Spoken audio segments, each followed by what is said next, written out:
I loved it, absolutely loved it. There were no cars, you see, in those days. Nobody had cars. So our block of flats had, let's say that's our block of flats. It was shaped something like that. So you had this massive, big playground all the way around. So you had no cars. So you'd play, in the playground, you'd play cricket, rounders, run-outs. And if you wanted, you could use the surrounding street as a run-out as well. And you were let out in the morning, called back at night. Except if you wanted something to eat, and that was it. Otherwise you'd be running free. Till you got to secondary school, and then secondary school slightly changed because you had homework and stuff like that. Otherwise you had tremendous freedom. We'd go off to Jeffrey Museum, we'd go off to the Tower of London, all on our own. With your brothers and sisters, or with the kids from the neighbourhood? Kids from the neighbourhood. Yeah. Children, we didn't have television, hardly any radio, no toys, very few books. So you had to get out to make your own amusement. So you said most of the shops were Jewish? All the most shops. Most of the kids that you played with Jewish? No. The two blocks of flats, the old block, what we call the old block, don't ask me why, and the new block, all the children in the old block were Jewish, and all the children, there was about half and half, so it was very few Jews, but mostly Gentiles. And we did sometimes play together, but no, it was quite a segregated thing. You played with the children in your own block of flats. I mean, I knew the others and, you know, spoke to them and stuff. Went to school with them, but no, my friends tended to come from this block of flats. But Jews and non-Jews from your block?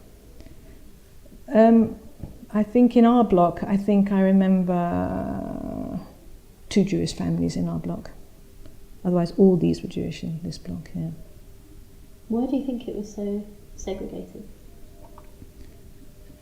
Everything in those days was segregated. It was very insular. I mean, you know, that's how it was, you know. Yeah. Where have you moved from before you came here? My family, what we call Anglo-Indians. I'll explain what an Anglo-Indian is. All right. I'm not English. So I was born in 1945 and we came to England in 1949. We were in 2 rest centres and then we were rehoused in Wheler House.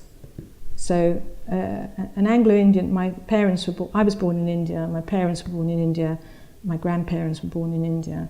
So an Anglo-Indian is somebody who originated from Britain but settled in India, and I've probably got Indian blood in me. I definitely got Indian blood in me. Yes, yes. What's a rest centre? A rest centre is, which I didn't find out till many years later, it was for people who'd been bombed and were homeless, and they were put in these centres. So in 1949, when we came here, people were still living in rest centres, and we were put in a rest centre. We were in 2 rest centres before we were rehoused. Were they in the East End as well? No. Where were they? Westminster. Westminster. But my mother said the first rest centre was disgusting. She just used to let us walk out, or she'd just take us out all day. And we had most of our stuff stolen. Well, we didn't have much anyway, but anyway, what we had was, most of it was stolen. Got lice. So the second rest centre was much nicer, and my mum said that the manager liked her. He saw that she was sort of a respectable lady, and that's how we got rehoused so quickly. Did other people wait a lot longer? Oh yeah. Yeah. I should think, yeah. No, I think my mother just said that he liked her. He felt that she was like respectable, paid her rent, blah de blah, and we got rehoused very quickly. How did your parents feel about moving to the East End when they were told that that's where they were going? Happy? Yeah. What can you do? Yeah. I don't. We didn't know. We didn't know otherwise. I didn't even know there'd been a war. I suppose you don't when you're No. that young. No, we used to play on the bomb sites. I mean, there were loads and loads of bomb sites Yeah. everywhere. Around here. Oh, yeah. I mean, as I passed school, when I went to school further down,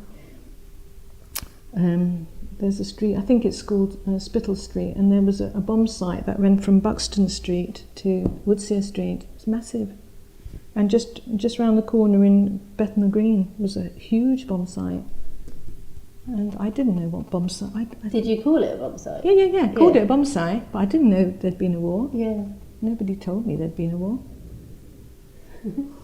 I just thought that's how everything looked.